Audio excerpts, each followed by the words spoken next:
IT job కోసం try చేస్తున్నారా? Coding ట్యూటర్లో training తో పాటు స్టైఫండ్ అండ్ 100% జాబ్ గ్యారంటీ.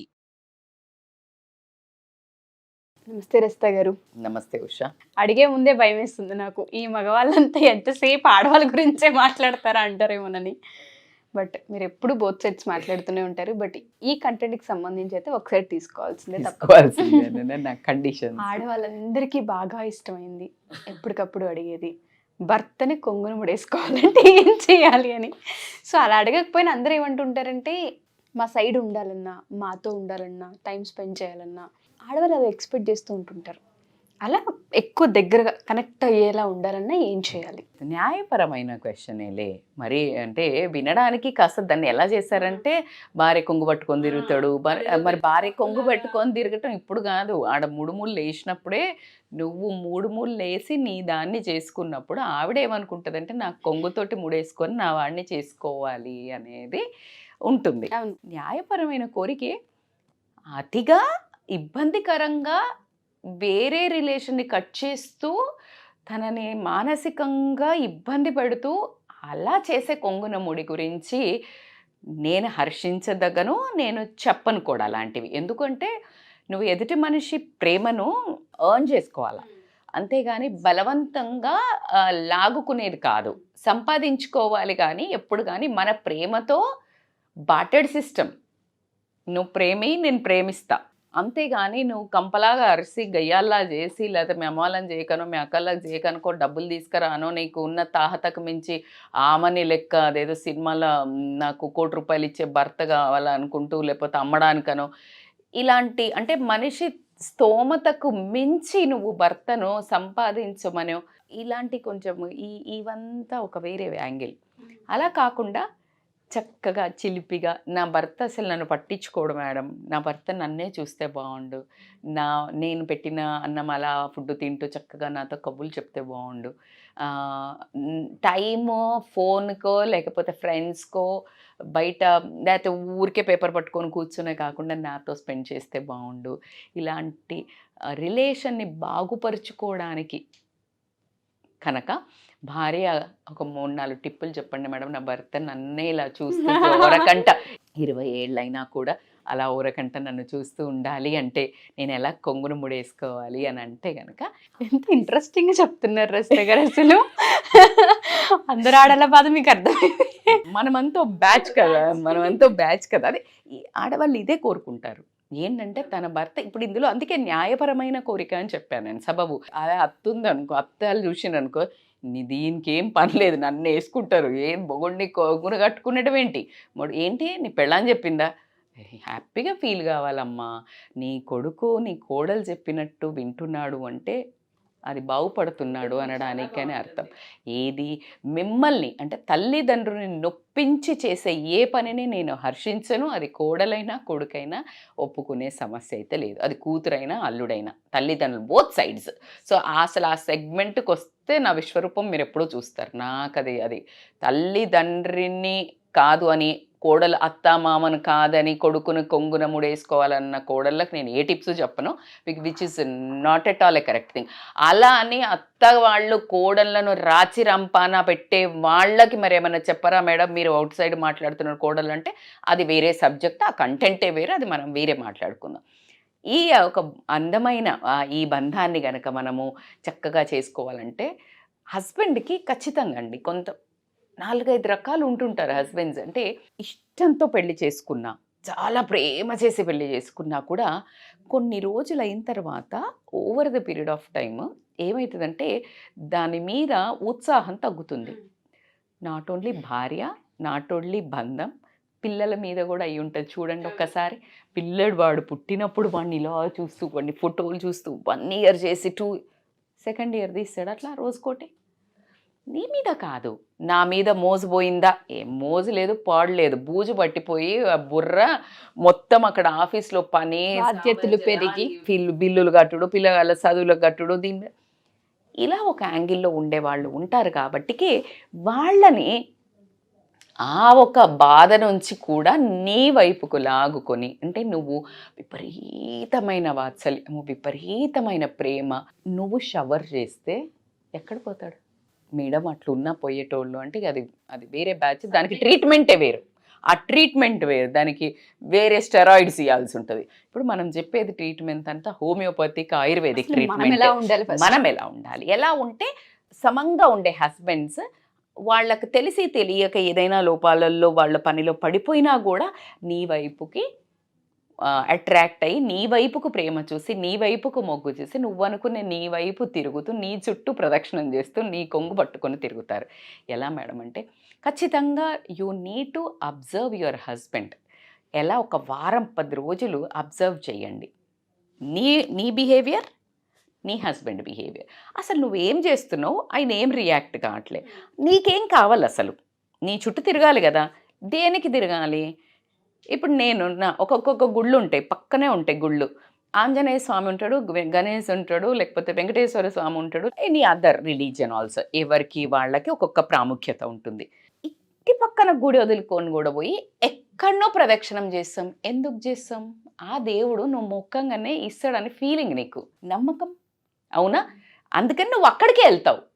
నువ్వు నీ హస్బెండ్ అడిగినవన్నీ ఇయ్యు, ప్రదక్షిణం చేస్తాడు. It's a very big message I'm saying.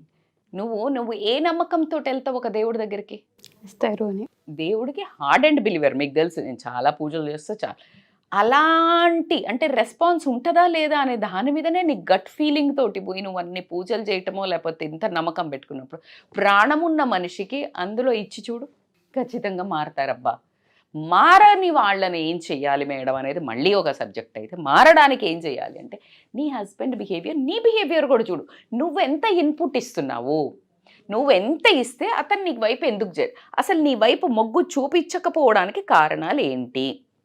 ఒకటి, నువ్వు తనకి కడుపు నిండా ఇష్టమైన భోజనం. ఫస్ట్ ట్రిక్, పెద్దలు చెప్పేది, ఎప్పుడు చెప్పేది, మగవాడి మనస్సుకు దారి కడుపు నుంచి ఉంటుంది అని చెప్తారు ఖచ్చితంగా. సో కాబట్టికే ఫుడ్ టైంకి, మంచి ఫుడ్, ఇష్టమైన food, first wicket down. Second, నీకు చాలా కోరికలు ఉంటాయి. ఆ కోరికలను తన స్తోమతను బట్టి ఎప్పుడు డబ్బు డబ్బు, ఇది చెయ్యలే, అది చెయ్యలే, నువ్వు ఇది తేలే, ఇది రాగానే ఒక మనిషిని హాంట్ చేస్తే ఎట్లా ఉంటుంది? ఏ హస్బెండ్కి కూడా ఈ ఫీలింగ్ వస్తుందా కదా? హస్బెండ్ అనకు, హస్బెండ్ అంటే ఎందుకు భరించాలి? ఎప్పుడు ఏమన్నా రాసి అడుక్కొచ్చుకున్నాడా నీకు అన్ని దేరుస్తా అని? నిన్ను సాధుతా అనే వరకు ఓకే, బట్ నీ కోరికలు తీర్చే అంత సామర్థ్యం ఆయనకు ఉన్నదా లేదా నువ్వు చేసుకోవాల్సింది. కానీ ఆ మనిషిని అదే పదిగా సతాయించటం వల్ల కూడా ఆ మనిషికి ప్రేమ అనేది ఎక్కడ పుడుతుంది? నీ దగ్గర నుంచి దగ్గర రావాలనుకుంటాడా, దూరం పోవాలనుకుంటాడా? ఆడవాళ్ళనే అడుగుతున్నాను. మీరు ఒక కిట్టి పార్టీకి పోయినరు, లేకపోతే ఇంకొక ఫంక్షన్కి పోయినరు, మీ చుట్టాలలో ఎవరు ఎదురు వస్తే నువ్వు అని వెళ్తావు, ఎవరన్నా రాగానే అమ్మా అని పోతావు. నువ్వు ఎప్పుడో కలిసే వాళ్ళు నిన్ను అసలు ఏమి అనని వాళ్ళనే నువ్వు అంత రియాక్షన్ చూపిస్తే నీ భర్త రోజు నీ ట్యాంట్రమ్సో నీ ఇరిటేషనో భరించేవాడు ఎలా దగ్గరకు వస్తాడు? సో కాబట్టికే అవునన్నా కాదన్నా నీ భర్త, అవునన్నా కాదన్నా నీ భర్త, అవునన్నా కాదన్నా అతని సంపాదన అంతే, అతని స్తోమత అంతే, అది చూసే నువ్వు పెళ్లి చేసుకున్నావు. ఇప్పుడు ఎక్కడి నుంచి పెరుగుతుంది? ఓవర్ నైట్ మేడం కొన్ని తప్పులు చేసి పోగొట్టిండు మేడం, కొన్ని తప్పులు చేసి ఇట్లా చేసి ఆగం చేసిండు మేడం. మనిషే కదా తప్పులు చేసేది, జీవితంలో నువ్వేం తప్పు చేయలా? ఆ టైంలో కదా నువ్వు సపోర్ట్ ఉండాలి. అంటే తాగి తందనాలాడి వేస్ట్ చేసే వాళ్ళ గురించి నేను చెప్పట్లేదు. నిజాయితీగా కష్టపడే మనిషికి నువ్వు సాథ్ ఇవ్వాలా వద్దా? ఖచ్చితంగా. సో అలా గనక నువ్వు కష్టంలో నష్టంలో అతని తోడు వెన్నంటి నించున్నట్టయితే, చేసుకోగలిగితే అది చాలా పెద్ద హిట్. తను చాలా బాధలో ఉన్నాడు. ఏమవుతుంది ఇప్పుడు? That's okay. లేకపోతే ఏమవుతుందండి? పోతే పోయినాయి, మళ్ళీ చేసుకుంటాం కదా, కష్టపడదాం. పోనీ నేనేమన్నా హెల్ప్ చేయనా? మన ఇద్దరం కలిస్తే ఎంతసేపు అవుతుంది?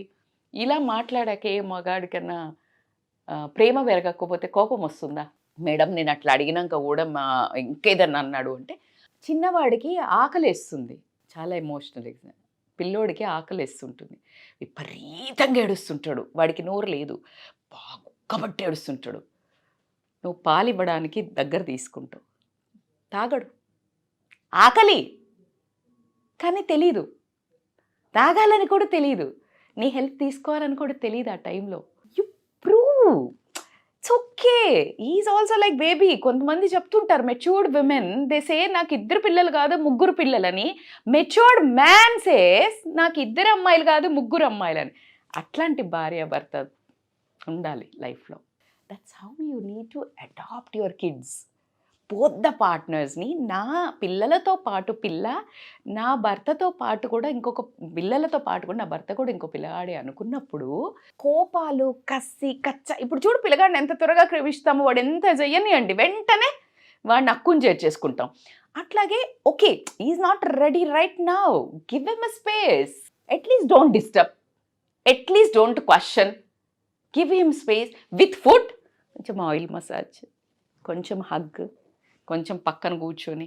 ఏమో మీ ఆయనకి ఊరికే నువ్వు మాట్లాడితేనే స్వాంతన లభిస్తుందేమో, కూర్చొని ఈ మధ్య మీకు బాగా టైరింగ్ ఉంది కదండి, ఏం చేసి పెట్టను, కాస్త ఈరోజు మంచిగా నూనె పెట్టనా, లేకపోతే మంచి ఫుడ్ ఏం కావాలి చెప్పండి, లేకపోతే ఈరోజు ఈవినింగ్ వస్తున్నారు కదా, ఫోన్ ఎత్తలేదు, కోపం మీద ఫోన్ ఎత్తాడు మేడం, ఏం అడుగుతారు మేడం, కోపం వేసుకుంటారు. ఇట్స్ ఓకే యార్, నిజంగానే ఉండొచ్చు ట్రాజడీ లైఫ్స్. మెసేజ్, ఈరోజు నేను మీకోసం ఈ వంట చేసిన, అక్కడ ఏదన్నా ఉన్నా అబ్బా he will feel so bad and he comes like flying. Try చేయండి, మన వంతు ప్రయత్నమే మానవ ప్రయత్నం. అవును, నేనేం చెప్తున్నా, మానవ ప్రయత్నం. వై కాంట్ ఏదైనా మిస్టేక్ చేద్దాం అనుకున్నా నీ జెస్చర్స్, నీ ప్రేమ చెయ్యలేదు. Today I was talking to one great individual, one person who is very reputed person. చాలా ఎక్కువ మూమెంట్ చేయాల్సి వస్తుంది ఆడమ్మాయిలతోటి, పిల్లలతో. బట్ స్టిల్ ఎప్పుడైనా ఆ మనసు అలా చలించినప్పుడు కూడా మేడం, ఒక 10 నిమిషాలు మామూలుగా ఏదైనా మెసేజ్ చేస్తున్నప్పుడు ఒక్క సెకండ్లో నాకు గుర్తొస్తుంది నా భార్య, నా పిల్లలు. అప్పుడు ఆ క్షణంలో నా భార్య ఇలా చేస్తే నేనేమవుతాను అని ఒకే క్షణంతో I will disconnect that chat అని చెప్పారు. ఎంత సంస్కారం. ఈ కాలంలో ద బెటర్ పొజిషన్లో ఉన్న ఒక మగవాడు ఆ మాట మాట్లాడిందంటే I said like salute boss. ఏం కావాలి, ఇలాంటి వాళ్ళు కూడా ఉంటారు. సో కాబట్టికి నువ్వు చేసే ప్రయత్నము, నువ్వు మానవ ప్రయత్నంలో విపరీతమైన మోహినిలాగా నీ భర్తను అలాగే ఆ అనుబంధంతో, ప్రేమతో తల్లి, అందుకే అద్భుతమైన శ్లోకమే ఉంది మనకు, అవునా కాదా? కార్యేషు దాసి, కరణేషు మంత్రి, భోజేషు మాత, శయనేషు రంభ. ఈ రోల్స్ అన్నీ చేసి చూడు. కొంగేంటి, సత్యభామ కాళ్ళే పట్టుకున్నాడు కృష్ణుడు. కృష్ణుడే పట్టుకున్నాక మన ఈ కృష్ణులు ఎంత, అవునా కాదా? సో కాబట్టి it's like you need to understand food is a very important place. Second is అర్థం చేసుకోవడం. అతని ట్రామా టైంలో మీరు ఇంకా అగ్గిలో ఆజ్యం పోసి మానసికంగా హర్ట్ చేయకండి. మనస్సు మనకే, ఆడోళ్ళకే కాదు, మగోళ్ళకి కూడా ఉంటుంది. వాళ్ళకు అంటే బండలేం కాదు, వాళ్ళు కూడా మనుషులే. కాబట్టి just try to understand that kind of a people గురించి నేను ఈ వీడియో చేస్తున్నాను. Those who are emotionally soft and వాళ్ళ కష్టం ఉంది, నీ కోరికలు తీర్చడానికి వాళ్ళ చెమట, నీ పిల్లల్ని అందరినీ పోషించడం, జస్ట్ లైక్ గివ్ దెమ్. వాళ్ళను వదిలి ఇంకెక్కడికో డైవర్ట్ కానివ్వకండి. కొంగున ముడేంటి ఆటోమేటిక్గా వస్తారు. థర్డ్ మోస్ట్ ఇంపార్టెంట్, ఏమైనా ఫైట్ అయింది వాళ్ళు ఇట్లనే ఇంకా 3 చిరాకులో ఉన్నారు, ఎక్కువ టైం పెట్టి before going to bed sort it out. That is the biggest tip. మళ్ళీ దాన్ని చీల్చి చెండాడడానికి మళ్ళీ బెడ్రూమ్లోకి వెళ్ళాక మళ్ళీ దాన్ని చీల్చి చెండాడి అలా కాకుండా before going to bed sort it out. ఆ టైంకి అది క్లోజ్. నీకు మరీ అది మళ్ళీ దాన్ని తవ్వి పోస్ట్ మార్టం చేసి మళ్ళీ ఏదైనా ఒక కేసు బయటపడినప్పుడు తవ్వుదు, కానీ ఇప్పుడు మాత్రం క్లోజ్, కేస్ ఇస్ క్లోజ్డ్.